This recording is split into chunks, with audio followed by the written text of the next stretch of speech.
నమస్తే welcome to T Times news.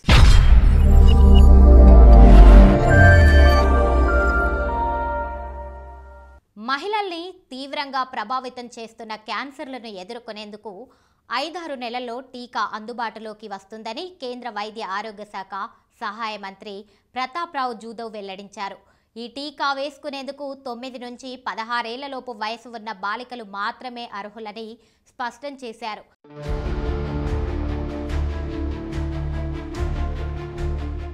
ఈ టీకాపై పరిశోధనలు పూర్తి కావచ్చాయని, ఔషధ పరీక్షలు ట్రయల్స్ కొనసాగుతున్నాయన్నారు. మంగళవారం ఆయన మహారాష్ట్రలోని ఛత్రపతి సంభాజీనగర్ లో మీడియాతో మాట్లాడారు. దేశంలో క్యాన్సర్ రోగుల సంఖ్య పెరుగుతోంది. ఈ సమస్యను పరిష్కరించేందుకు కేంద్రం చర్యలు తీసుకుంటోంది. 30 ఏళ్ల పైబడిన మహిళలకు ఆసుపత్రుల్లో పరీక్షలు నిర్వహిస్తారు. ఈ వ్యాధిని ముందస్తుగా గుర్తించేందుకు డే కేర్ క్యాన్సర్ కేంద్రాలు ఏర్పాటు చేస్తున్నాం. అందుబాటులోకి రాబోయే ఈ టీకా రొమ్ము, నోటి, గర్భాశయ క్యాన్సర్లను నియంత్రిస్తుందని తెలిపారు.